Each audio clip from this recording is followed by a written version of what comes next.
Hey y'all, it's Bailey with Reclaim Grace. I'm so happy you clicked on this video. I have 10 of my favorite projects from 2024 Christmas, and I'm bringing it to y'all for a Christmas in July video. Y'all let me know what y'all's favorite project is at the end, and let's go ahead and get started. I hope everyone is doing well today. Project 1, I swear I could not pick a favorite in this video, but this frame, oh my God, it was to die for.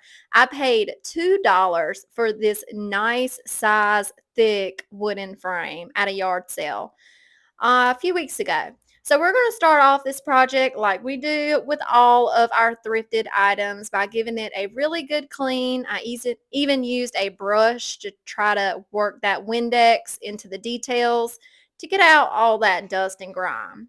Now, this frame did not come with a backing piece, so I'm going to make one just using some 1/4-inch plywood I had sitting in my stash.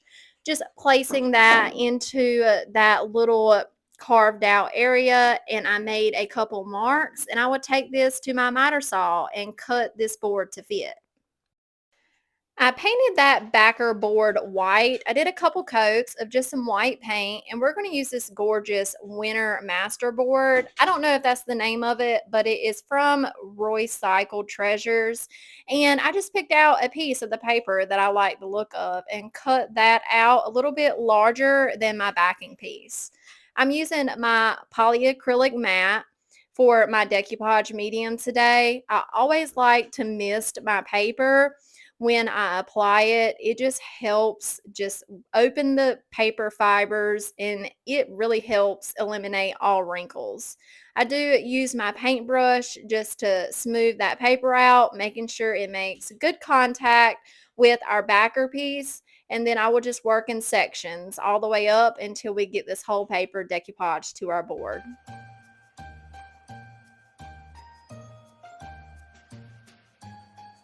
Now I'm going to bring out Old Christmas Tree IOD mold from last year's Christmas release.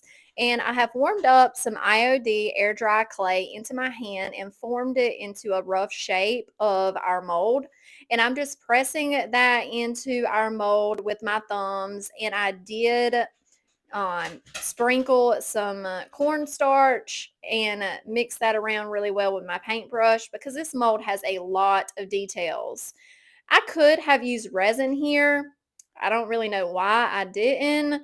So if you are recreating this project, I would suggest using resin. It was a lot easier and you get more details when you use resin versus clay. So I just flexed that mold and then flipped it over to release it. Now I'm coming in with just a little stick and getting off those little extra bits. And we're going to use Tight Bond Quick and Thick on the back of our casting to place it on our backer board. So I'm going to apply a good amount of glue here using my fingers to spread that glue around all the way to the edges. And then we're going to place our casting onto our backer board. I'm going to use my fingers and press on that tree, definitely around the edges, making sure all those little branches are making contact with our board. Then I'm just going to use a paintbrush to clean up any of that excess glue that squeezes out from the edges. Now I'm going to place my frame on top of our backer board so I know where I need to cut the excess clay off. Just going to mark that with my little razor knife.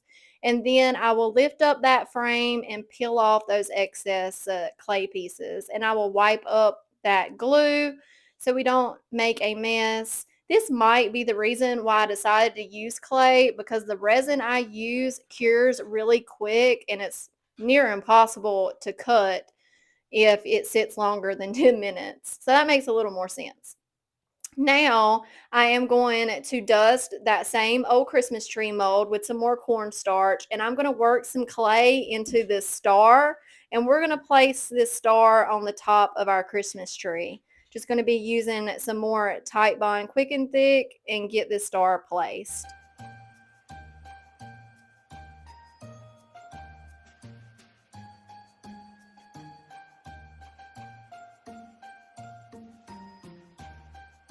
If y'all are hearing that tippy tip tap sound in the background, that is Roscoe, my puppy dog, chasing flies in my workshop.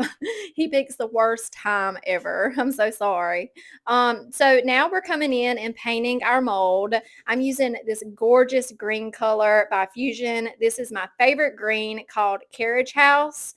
And I'm using a smaller kind of artist brush here, really getting into the details of the mold, and I even switched to a smaller brush to get on the outside of our casting, trying my best not to get any paint onto our decoupage paper. But if we do, we can quickly wipe it up with a baby wipe. So here is how it looks after we get that carriage house put on. I went ahead and painted the star as well.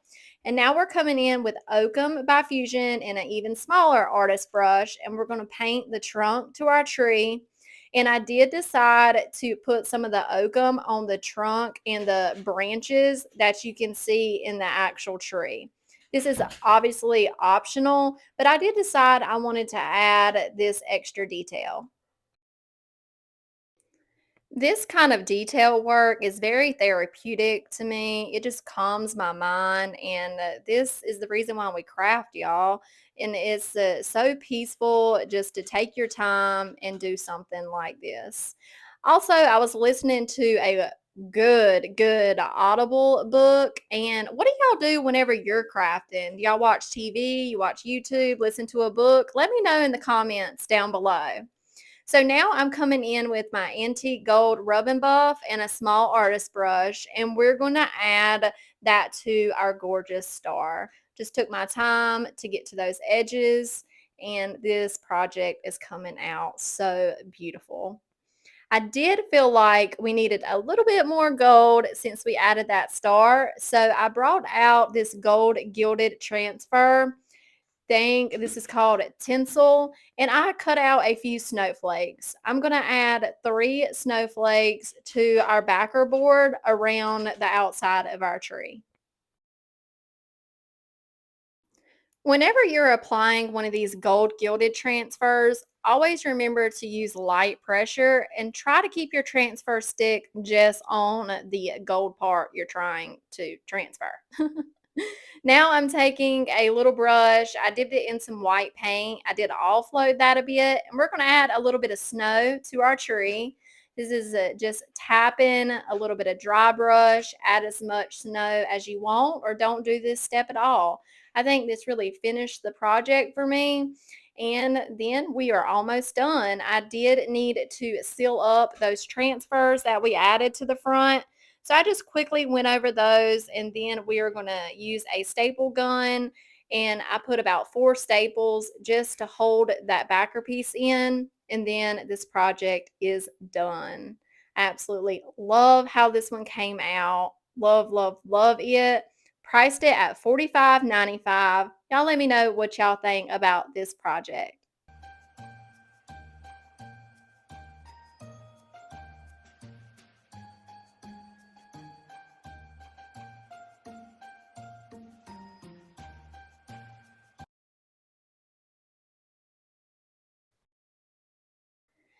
Project 2 is this wood house set I thrifted several months ago, paid $2 for these wooden houses. They're definitely not my style, but we can work with them because they're solid wood.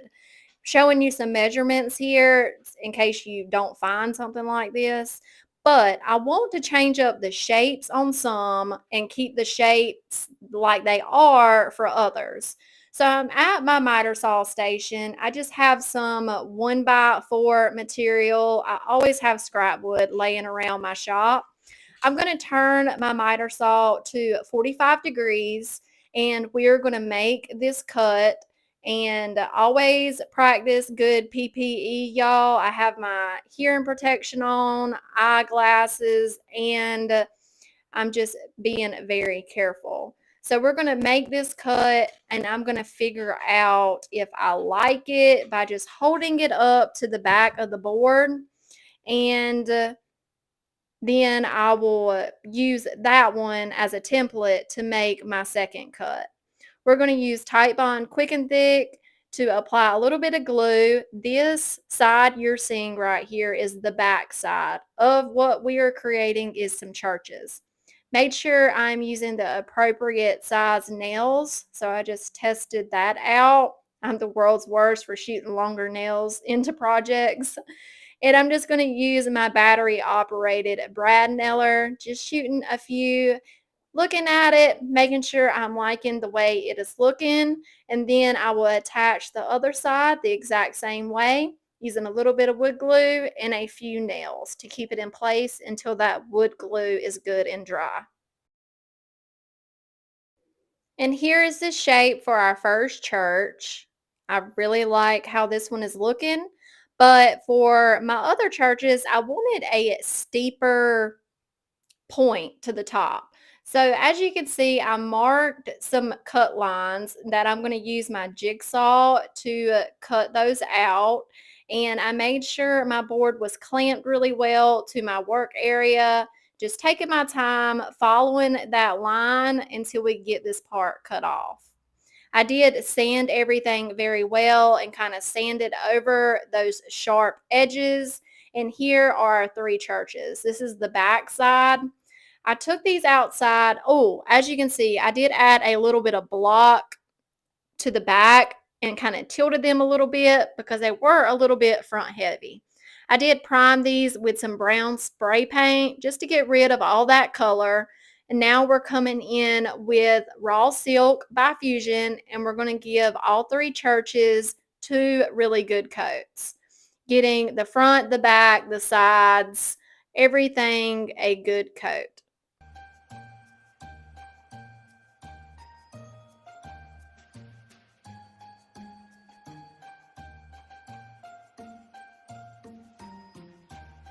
Now we're going to use a stamp set I have never used, Portobello Road. And we are going to add some doors, some windows, and all kinds of things to our churches. I'm going to start off with my door. Using a thin mount here really was a lifesaver because of those grid lines. Using black IOD permanent ink, inking up my stamp, flipping it over, committing and rubbing all over with one hand and holding with the other, trying my best not to shift the stamp. I'll pick that straight up, and I do clean my stamps right away with a baby wipe.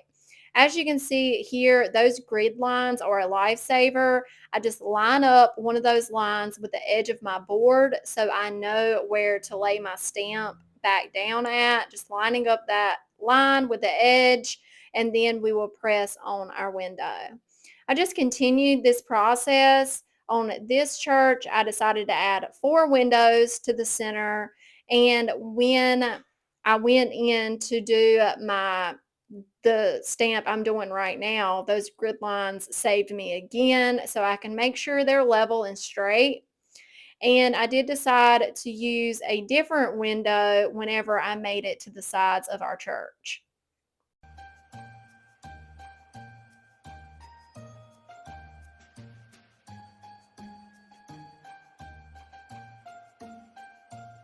Here I am inking up the other window that comes in that stamp set. I pushed my thin mount all the way to the edge so I knew where to place it at. And right about here is when I learned a technique. I placed my thin mount back over the stamp I just placed down and placed my stamp over top of the thin mount, lining it up with the stamp below. That way I can literally just flip the thin mount and get the placement perfectly aligned with the previously stamped image. Y'all, that was a game changer for this project. So if you understand what I'm saying and you recreate this project, definitely figure that method out. I did take the winter forest stamp and added some trees to the sides of our church. I did that on both sides. And then I'm going to add this cute little light detail to the sides of our door. I did add this stamp on both sides of the door, doing that same technique with the thin mount. And then we're going to use our brick that comes in that set. I'm using the black IOD ink here. I'm offloading the ink on my work surface, And here, I mean, you don't have to re-ink a lot. We're not going for perfection. We just want it to have the appearance of some old brick. So I'm not going over the stuff that we have already stamped. I'm kind of holding it above those whenever we are stamping, and just, try not to think too hard about it. Inking up sometimes, and other times I'm not, so it fades out. And I just continued this on the center of our church. Next, we're going to make some little wreaths. I just used this garland I got from Hobby Lobby and just kind of roped it around itself a couple times, and now I have a little thousand pieces of a little tiny greenery that I'm going to hot glue onto the wreath, and eventually I got the wreaths looking like this. I did make 3 of them. Love how they turned out. And now is when I asked my mom, I said, these need something. Come over here and look at them. She said, "Hey, what are you doing with those nutcrackers right there?" I said, "Well, I was saving them for another project." She said, "Well, use those." So that's what I did. Here is some nutcrackers. This is a redesign with Prima mold. I painted them black and then added some rub and buff to them. You'll see that project in another video. And I'm just using hot glue here to attach these to the front of a church. I didn't add the nutcrackers to all 3 churches, just to a couple. And now we're going to use the hot glue to add our wreath, just holding that wreath down until that glue dries. Then I picked up some wooden crosses from Dollar Tree, and I just used a little bit of hot glue on the back of those to get those attached. Then I used our little Cricut tool to get that squeeze out of hot glue off of our church. Moving on to one of our other churches, I decided to use a different door. I wanted them to look similar but be different. So I changed up the windows. I added 2 windows to the middle of this church, but I did add the windows to the outside. But instead of using the brick, I used the stone looking stamp, doing the same technique. I want it to look old and kind of faded. And here are our churches. I did lightly distress around the edges. I love how they came out. Wood is my favorite thing to work with, y'all. I love wood projects. Plan on doing another video with wood projects. If you want to make sure you don't miss that, hit that subscribe button and turn on that notification bell. I price these at $35 per church. Y'all let me know what y'all think about this project.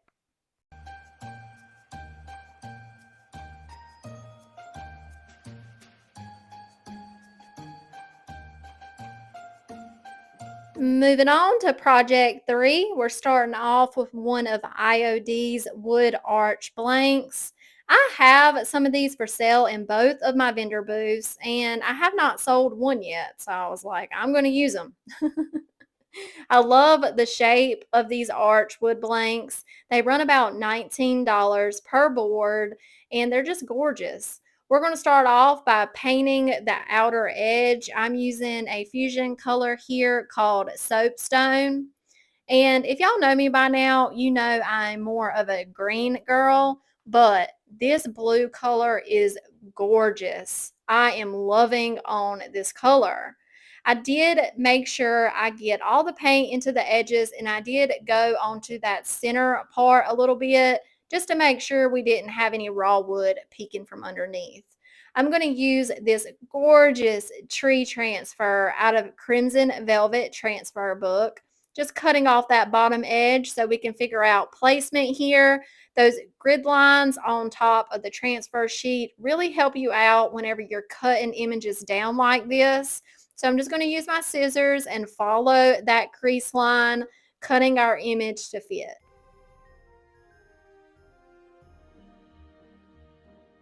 Now we're going to transfer that image down just using our included burnishing tool. And when you're working with a solid image like this, it really transfers super easily. As you can see, our transfer did not go all the way to the top of our arch. So we're going to use a little scrap piece we cut off to fill that area in.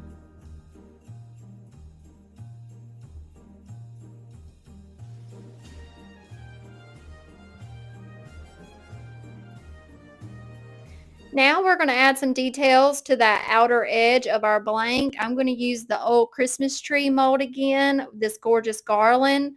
I dusted that with my cornstarch and I'm going to just push that clay into the mold using my thumbs to get off any excess. We will then flex it, flip it over, and let gravity help that casting fall right out. I did cast several of these because we're going to drape them across the top. I'm just using my weeding tool here to get any extra bits that may have came out of our mold. And I did decide to tear these to make them look a little more natural. And there's my mama's finger pointing at something. I love having her next to me, y'all. She's not my neighbor, but she's my neighbor's neighbor, and I absolutely love it. She was in my workshop yesterday crafting with me, and it was a lot of fun. I'm going to use my Tite Bond Quick and Thick to attach these, spreading that glue out all the way to the edges and then pressing lightly just to make sure everything makes great contact with the edge of our wood arch blank.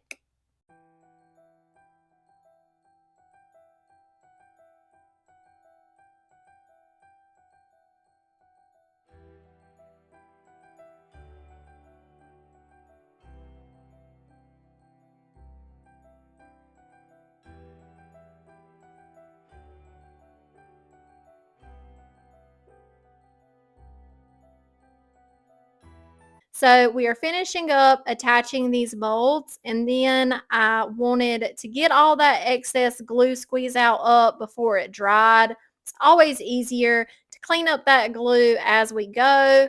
Oh, and I kind of messed up a little bit here. I realized I needed this edge under that mold because it kind of made it look more realistic. We're now going to use the Bose mold, just using more clay here, pushing that clay into it and using our thumbs to get that excess clay off. I think this was the perfect touch to this project we were working on. It kind of covered the area where our garland met, and I don't know, I just really like this detail that we're adding here. Using that Tite Bond Quick and Thick to apply our bow, and then we will press that and shape that to the area we are applying it up top.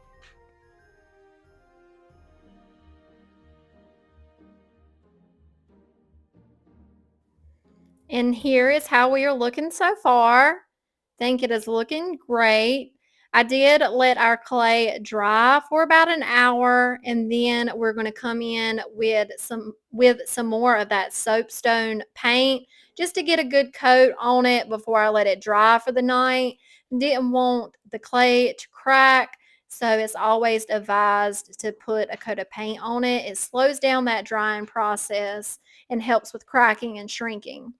So I really called it a night, and then the next day, before I did anything else, I wanted to seal over this transfer. I'm just using some polyacrylic matte here and applied one even coat.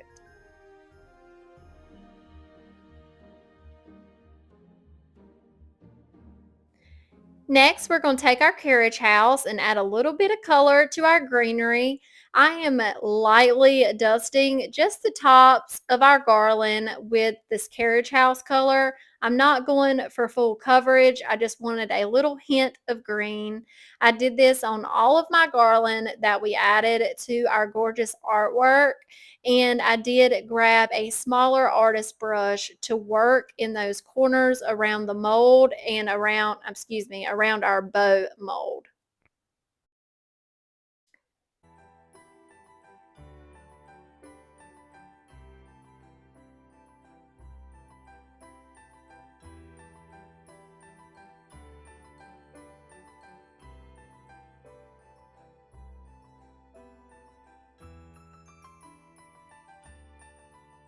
The next step I took was just to add a little bit of dimension to our frame. I'm taking Fusion Blue Pine here, and I am dry brushing around my edges, around just here and there, very lightly, just to give it some more character and dimension. It was not much paint at all on my brush. And now I'm coming in with Paint Couture metallic paint. This is the bronze color, and y'all, this is gorgeous. I'm going to paint 2 coats onto my bow, and then you will see me using the end of my paintbrush here in a minute to add a little bit of ornaments, or it could even be lights to our garland.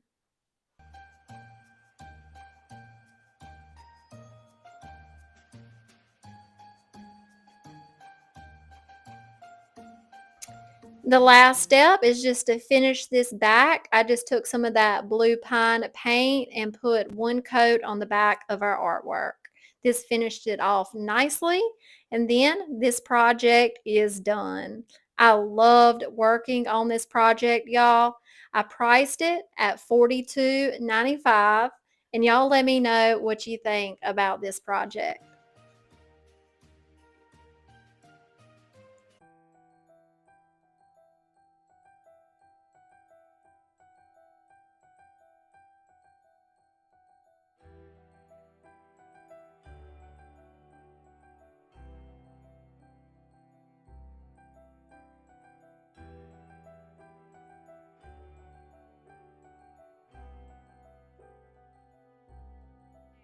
Roscoe, can you say hey to your fans? They wanted to see you, buddy. Say hey. Say hello.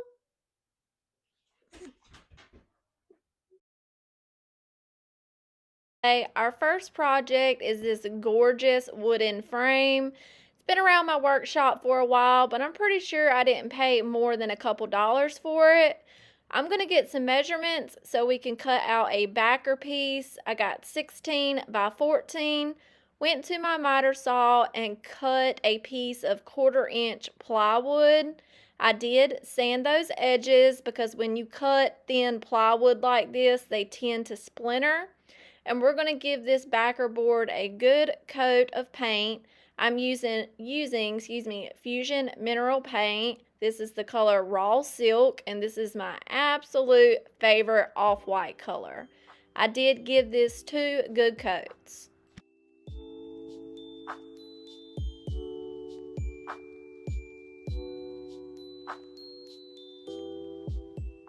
Once our paint was good and dry, we're going to use an oldie but goodie IOD stamp.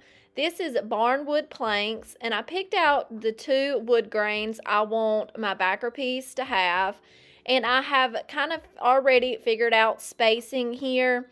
We're going to use the black IOD permanent ink, and I'm inking these up pretty lightly, and I'm offloading my ink a little bit. I really want the line to be pronounced, but the rest of the wood grain to kind of fade in. So I'm really pressing on the line and tickling the rest of the stamp. I used our second stamp as a spacer so I would know where to lay my next plank down. So I'm just going to continue doing this, and as you notice, you can see I'm not re-inking every time when I go to fill in that little bottom area. We're going to fade this out in a little while, so it does not need to be really pronounced. With this stamp, I'm just going to lightly tickle the back of the stamp so we can get a cool wood grain look.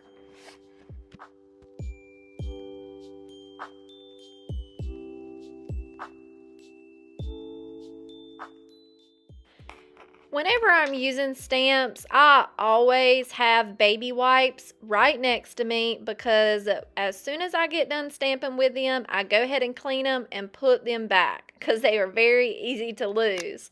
I added a few nail holes and a few knot holes just to make this look more realistic. Here is how we're looking so far. I think it's coming out really good, but I like I said earlier, I do want to fade this out a bit. If you have maybe stone gray ink, you could have used that instead, but I'm just going to wipe back this ink with a baby wipe a couple times, and then I will dry it off with just a blue shop towel. This does smear your ink, but as long as you keep on wiping, the smears will come off. And I'm liking this look way better. So we gave that a little time to dry, and now we're going to work on our frame. Like I said, this is hung out in my workshop for a while, so it was quite dusty. Just wiping it off with a little bit of Windex, getting all that dust and grime off our beautiful frame. We will not be painting this. Now we're going to attach our backer board into our frame. And as you can see, the back is not the prettiest. We'll be fixing that in a little bit. I have this framing nail gun I ordered off of Amazon, and I love it. I have already used it so many times, and if y'all upcycle frames like I do, this is a good tool to invest in. It's in my Amazon storefront in the description box below, and it's less than $20. So now I just cut a piece of contractor's paper out of my big roll that I craft on, and we're going to cover the back of this just using some hot glue, and then we will use a straight edge and an X-Acto knife to get some nice clean edges. I like to finish the backs of my projects because I sell them in my vendor booths, and I just want them to seem professional and finished. Once we finished cleaning those edges up, I did attach a hanging hardware to the back of my frame. And now we're going to attach this gorgeous dusty wreath. I got this from Hobby Lobby. I think that tag says $5.99, and their Christmas was 50% off, y'all. So that is a great deal. I'm showing y'all what we're going to be stapling through. It's just a nice thick plastic ring. This might be a candle ring instead of a wreath, but it's the perfect size for this frame. I made sure I'm using the appropriate size staples. Going to staple through that plastic piece, and that seems like it's holding very well. Did not go through the back, so that was a little win for me, and I just applied one more staple. I lost a piece of greenery, but I could not find where it came off. So this project is done. It was nice and easy, but man, I love its simplicity. Y'all let me know what y'all think about this project. Priced it for $32.95.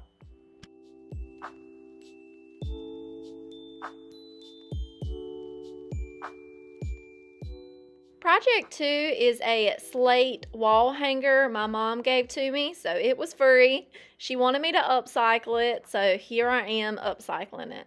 Got rid of that jute hanger, and it has an extra set of holes in it for some reason. Not sure why, but I want those gone. So I added a little bit of glue and some clay into those holes and just kind of smoothed that area out with my finger.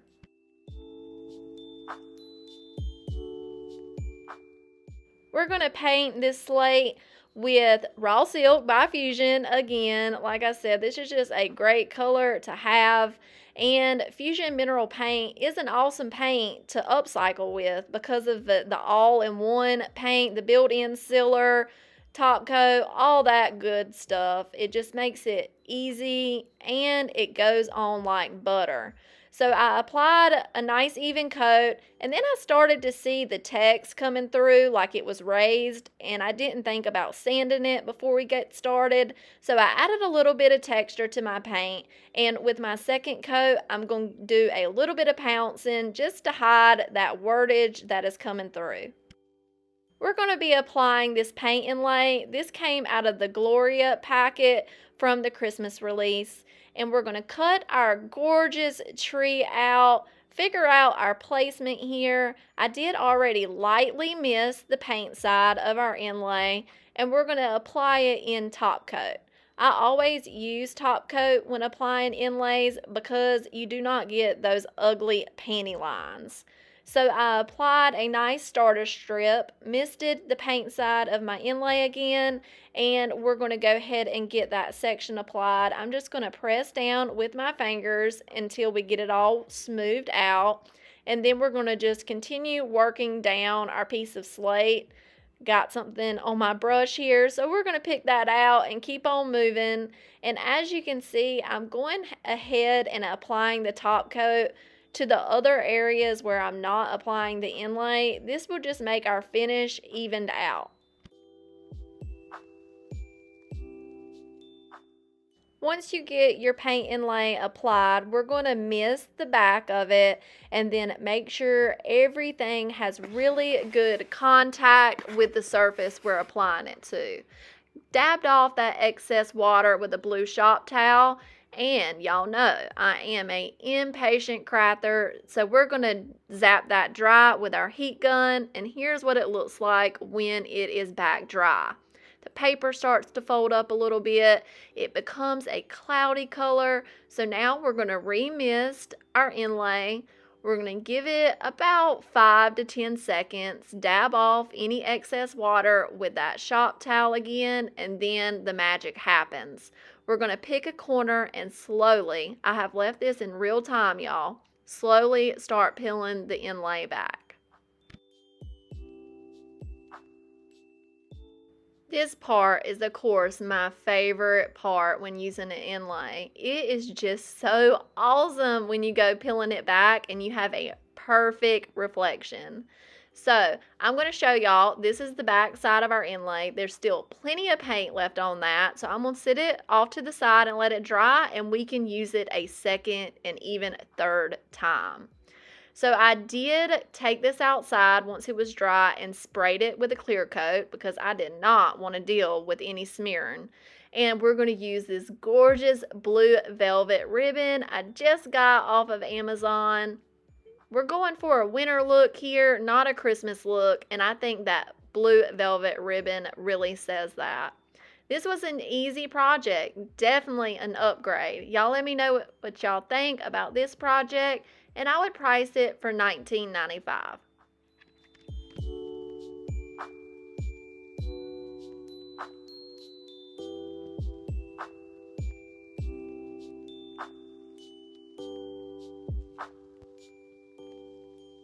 Are y'all ready for my favorite project in today's video? It is super simple and I love how it came out. We're going to get started with these ornament blanks. I think I picked them up from Lowe's. They're about $3.99 a pack, and I'm going to use about half of them in this project. We're going to start off by giving these a couple coats of raw silk by Fusion. I'm doing the front and back of all of our ornaments. So before we get to stamping, I'm going to refill my ink pads. This ink lasts forever. I only do this maybe once a month or maybe once every 2 months. Not often, but they were getting a little dry, so this is how you re-ink your pads. When I'm not using my ink pads, I always store them upside down so they're ready to go when I'm ready to stamp. We're going to be using the crockery IOD stamps. I got inspired to do this project from an interest post, and I knew I had to give it a try. We're going to do some in black ink and some in China blue ink. So just inking the back of that stamp really well, making sure I don't have any rogue ink outside of the stamp. I always keep a baby wipe next to me. We're going to flip it over onto our project and press down very well. We want this stamp to be nice and crisp.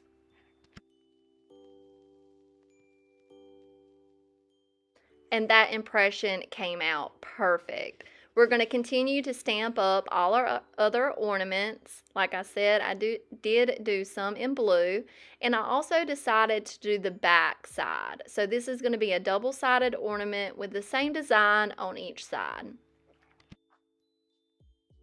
Blue and white this year seem to be very popular for Christmas. Plus, I think these would be really cute gift tags to attach to a present, a gift bag. Then the person can have it. So I think this is a great gift idea. Once we got done stamping our ornaments, I'm going to take bronze metallic paint. This is by Paint Couture, and we're going to paint our ornament toppers. This did take a couple coats on each side, and I wanted to make sure that line was nice and clean, so I just took my time to go around that top of the ornament, and I did do the sides of our ornament blank, and as you can see, I fed my paintbrush through the hole to get rid of any pooling paint.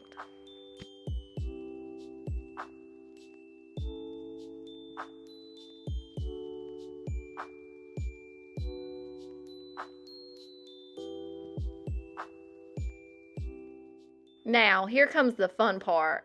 I got step 1 of a 2-part fine line crackle. I picked this up at lnjgoods.com. She uses it a lot on her channel, and we are going to crackle these babies up. I'm applying a nice even layer of step 1 just onto the white area, the stamped area, and I did do front and the back. Of course, grunging and aging your project is always an optional step, but aging vintage projects really speak to me, so I think this is really what makes this project for me. So I'm just going to continue applying that step 1 to all front and back to our ornaments, and this gave it a nice shine look. I let that dry for a good hour, and now we're coming back in with part 2. This one is a lot thinner and it has like a yellow orange tint to it, but that does go away. We're going to apply step 2 the exact same way on top of our step 1 medium.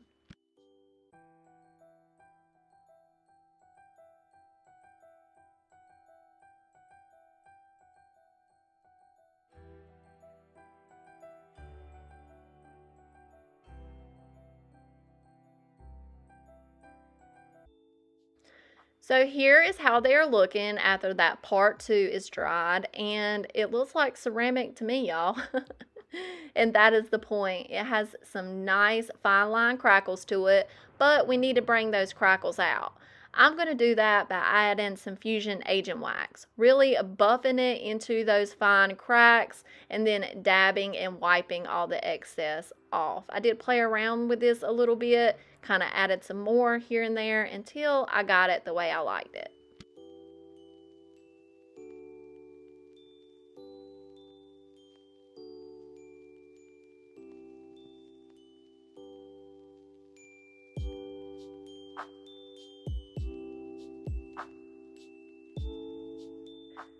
I'm really trying to show y'all the cracks here, but my camera's not wanting to pick it up. I hope y'all can see that gorgeous crackle. Now, I gave that wax a little time to dry, and we're going to add some more gorgeous blue velvet ribbon. I picked this up on a 3-pack from Amazon, and I will have that linked in my Amazon storefront below. I cut off an appropriate size length, and we're just going to feed that through the hole and tie a knot. These were my favorite project in today's video. I love, love, love how they came out. I'm going to price them for $9.95 an ornament. Y'all let me know what y'all think about this project.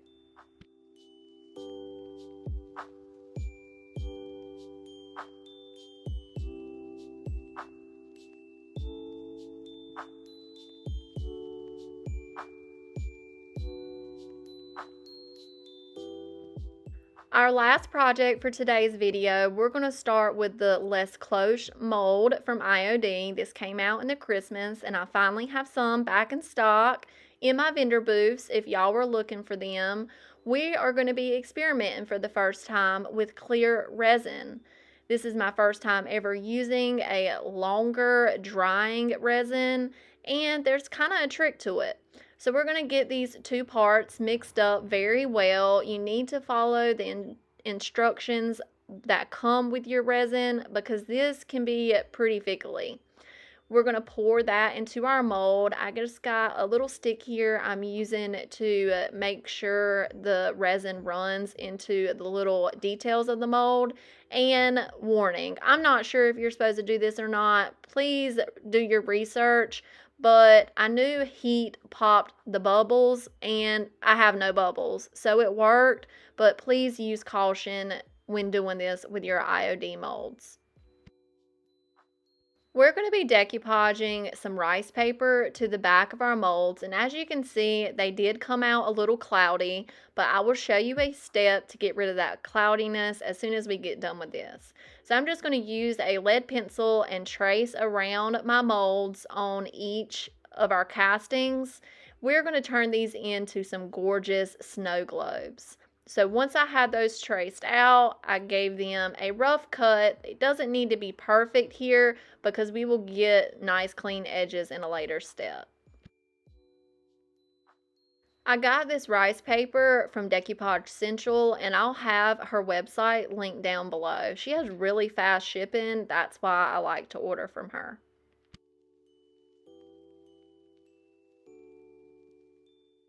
Now we're going to get these decoupaged onto the back side of our castings. I'm just using polyacrylic matte here like I always use, and we're just going to do a little starter strip, making sure it's lined up the way I want it, and then we will continue applying the rest of the rice paper. Once I get it good and down, I do go over the top of the rice paper with a nice seal coat.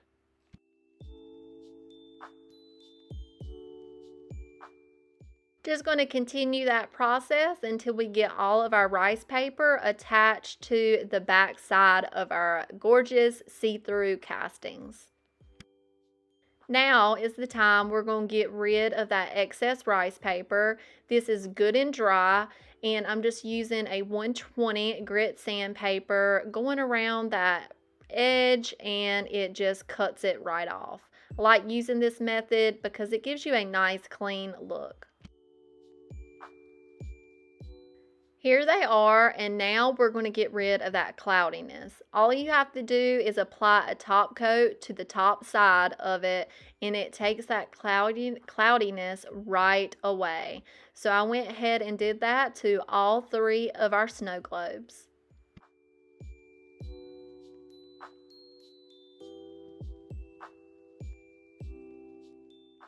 Now we're going to make our paper pop. We're just going to paint the back side of that rice paper, and this will make the colors stand out and be a lot more vibrant.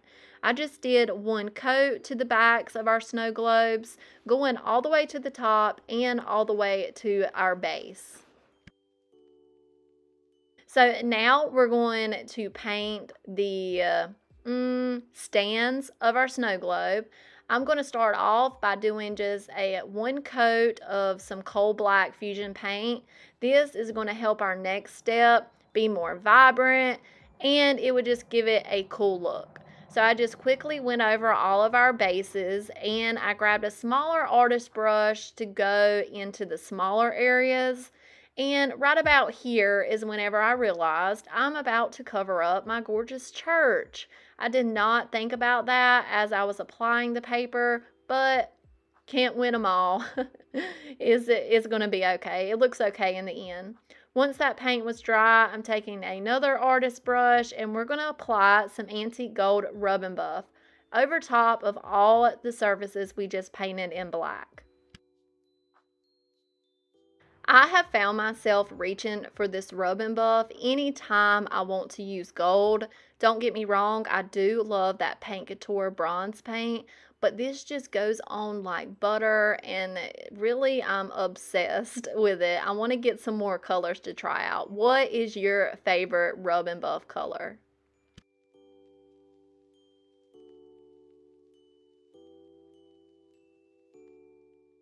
Just going to continue applying that rub and buff until we get all three of our snow globes covered.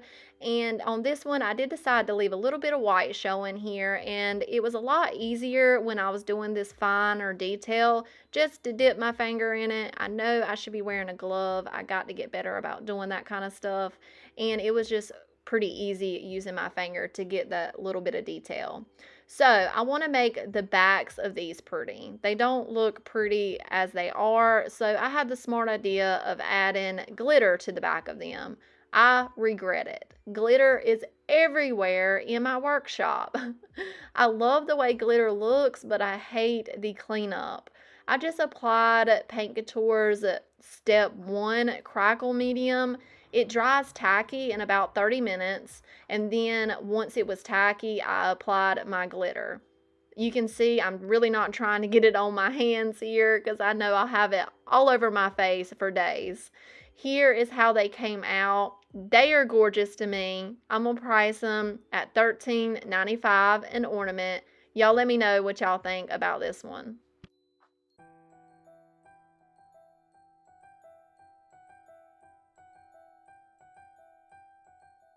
Hope everyone is doing well today. We're going to get started with project one, which is a mail organizer I have already made over one time and it has not sold. So we're going to get started by using this very old and very thick Dixie Belle red paint. I'm going to use it until it's gone. It is still fine to use.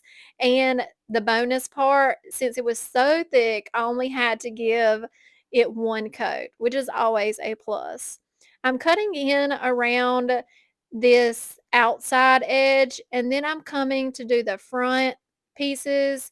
I'm also going to paint inside the little cubbies, but I want to tell y'all where I got inspired to do this project. I follow Ellen J. Good's Lynn, and she is amazing, y'all. Her aesthetic, her vibe, and just her skill is out of this world. She made over a mail organizer and turned it into a Christmas card holder, and I knew I wanted to give it a try and put my own spin on things.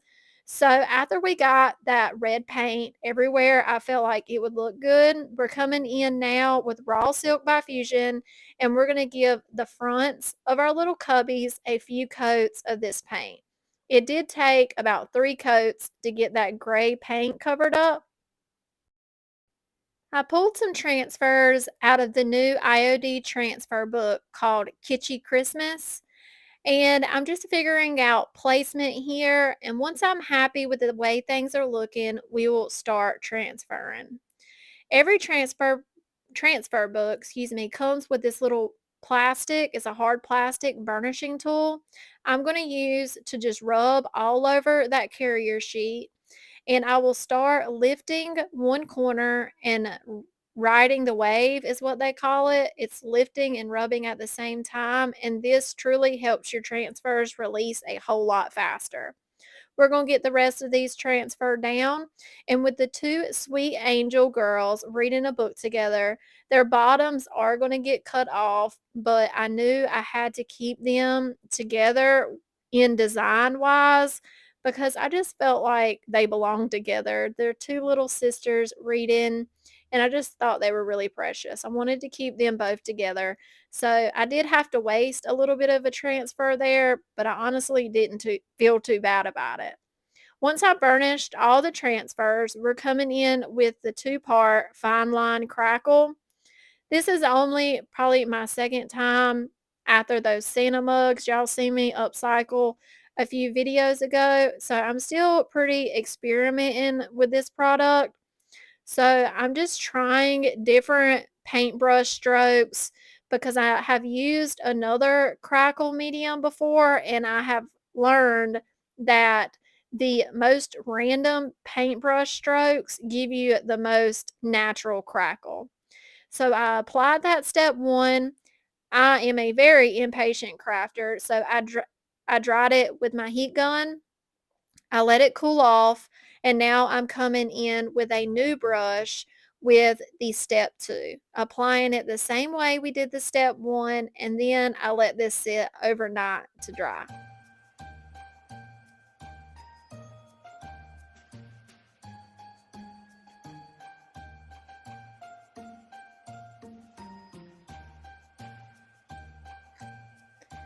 The next day, I came in and I knew I wanted to add this garland transfer to the sides of our little Christmas card holder, but it would not fit the whole stretch.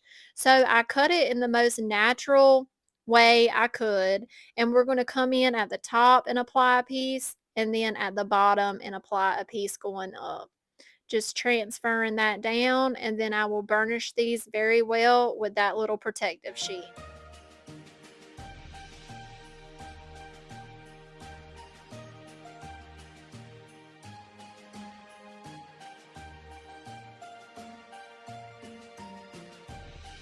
Now we need to seal over that Dixie Belle chalk paint. So I'm using this polyacrylic matte, which does not have a matte finish in my opinion. It's more like a satin finish.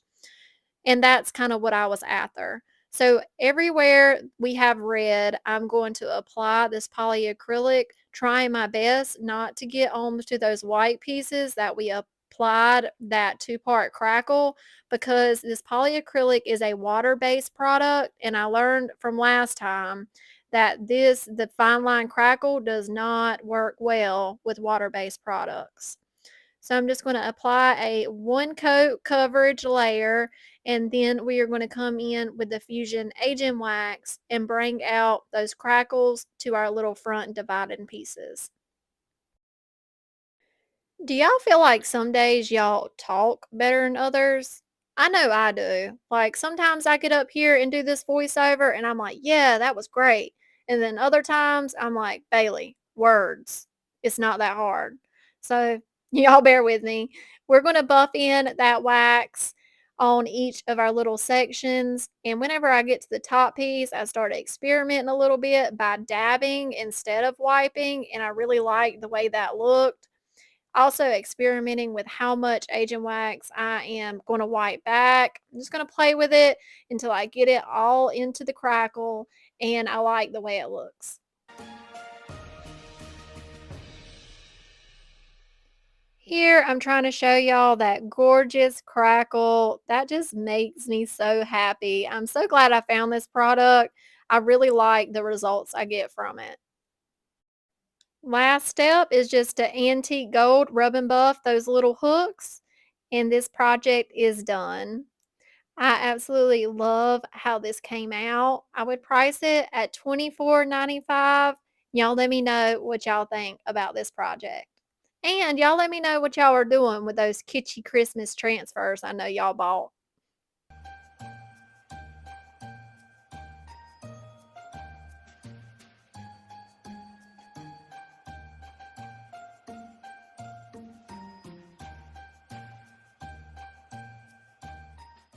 Our second project, we're starting off with this solid wood candle holder.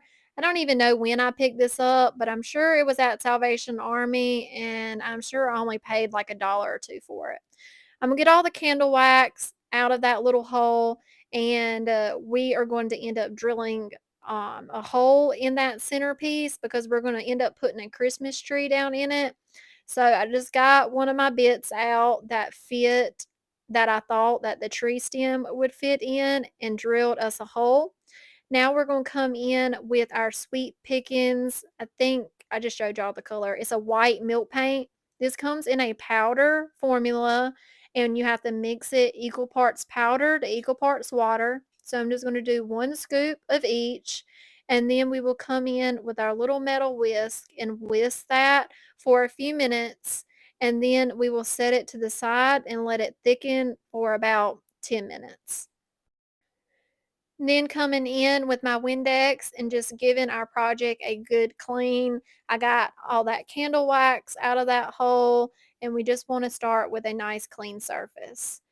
This is a tree I bought from Hobby Lobby during their end of Christmas sale. I bought several of them, and we are going to knock this concrete or cemented base off just with a hammer over the trash can. It did not take but a few taps, and it came right off.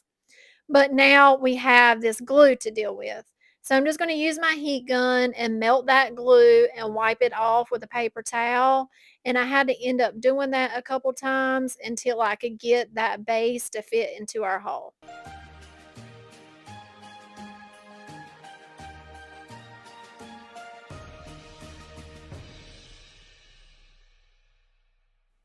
It has been about 15 minutes since I mixed this up, so I'm going to give it another good stir, and then we're going to come in and apply a nice thin layer of the milk paint onto our wooden candle holder.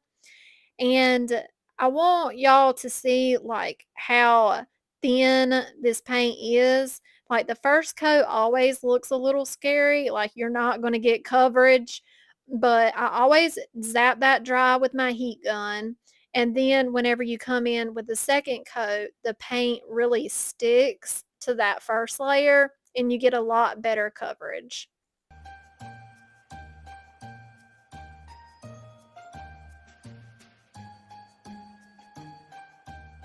After I apply my final coat of milk paint, I'm going to force some crackle here with my heat gun. Just focus on certain areas, but kind of keep it moving at the same time, and you will see the paint just start chipping. This is the reason why I love using milk paint for that chippy paint finish.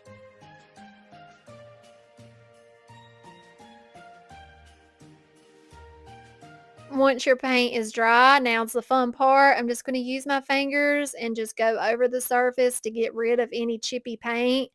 And here you can kind of force it to kind of chip more if you want to, but just get off as much as you want to get off. And we're going to seal this milk paint with Sweet Pickens, Sweet Pickens dark oil wax. Being a little lazy here by dumping it on my piece, but it works. Gonna apply a nice thin layer. Once we get our project covered, I let it sit for about 10 minutes and then I come in with one of my blue shop towels and wipe back all the excess oil.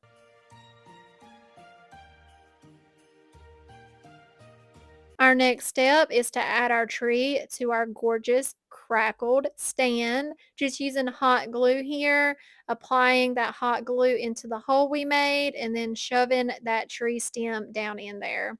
Held it for a few minutes until that glue dried and it was nice and sturdy.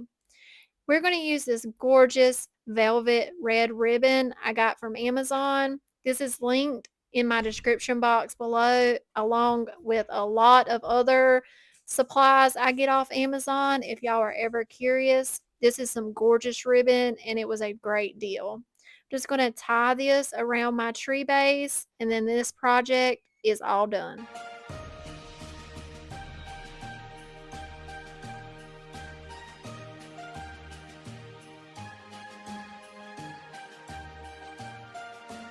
I love how this one came out. Y'all let me know what y'all think. I would price it at $19.95.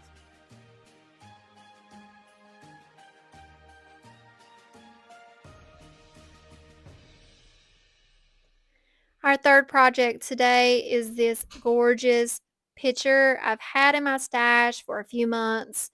I think I paid $2.99 for it from Salvation Army. We're going to start, like always, giving our surface a really good clean so we can make sure that paint sticks. And we're going to come in with the DIY vintage linen because this paint sticks to any surface, and I love that about this paint. I'm going to cut in around the feet. I want to leave the feet, the inside, and the handle this silver color. And I'm just going to carefully cut in with a little brush. And if I happen to get any on an area I don't want it on, this paint is very easily distressed. And I can just come in with a baby wipe and wipe the paint right up. That is another reason why I chose to use this paint because I am coming in after we get these coats on and heavily distressing this picture. Coming in with a wet paper towel and we're going to distress it, the white paint back down to some silver. I just really like that look. And then I gave our project a seal with the Dixie Belt flat clear coat. We're going to be using a image from Gloria Paint and Lane book. This is the 2024 IOD release. I'm starting by just cutting off some extra pieces that I thought would get in the way. We are going over a weird round and concaved surface, so we do have to keep that in mind. I did cut the words out from the center of it. I figured it would be easier when I go to lay down just to do that separately. I missed my paint inlay over to the side and now I'm going to apply another, this is the second coat of the Dixie Belt flat clear coat. I've already added a coat of this over the whole picture. Now I'm just adding a second coat over to the area I plan to apply my paint inlay. We're going to come in and start applying the inlay, just smoothing those wrinkles out as we lay down.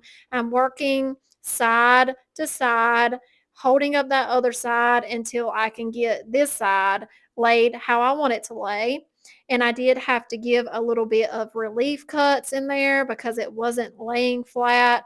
Then I noticed my clear coat was a little too dry, so I just picked it back up, added some more clear coat, and then laid the other side down. Needed to add a few relief cuts to that side too, so I decided to go ahead and add a little bit more of my medium and then applied that other side. I'm then going to come in and mist that area and then smooth down one more time with my fingers. I'm now going to mist the paint side of this part of the inlay, apply a little bit more clear coat, and then I decide to cut that bottom word off because I did not think it was going to fit inside of our design. I'm going to apply that paint inlay, pressing lightly with my fingers and then remisting it. And then I will come in with a blue shop towel and get up any excess water off my project. Like we have already discussed in patient crafter over here. So I dried that with my heat gun. Only took about a minute. And now I'm coming in with my mister once again. I'm going to let that water soak into those papers and then gently start peeling our protective, or excuse me, our paint inlay off of the surface. If it starts to feel like it's tugging a little too much, apply a little bit more water and then give it a few seconds and then it should peel right up. I did rip mine a little bit, but it wasn't any of the important bits. We're going to peel that wording off and I think this came out great. I did dry that paint with my heat gun and then took it outside and applied a sealer over top of it so we did not smear our inlay. And I love how this project came out. It's very simple but elegant. I would price this at $23.95. Y'all let me know what y'all think about this project. And that is it for our Christmas in July video. I really hope y'all enjoyed watching some of my favorite Christmas projects from 2024. Y'all let me know which project was your favorite. Give this video a like, be sure to comment down below, and consider subscribing if you have not already. I'll talk to y'all in the comments. Bye.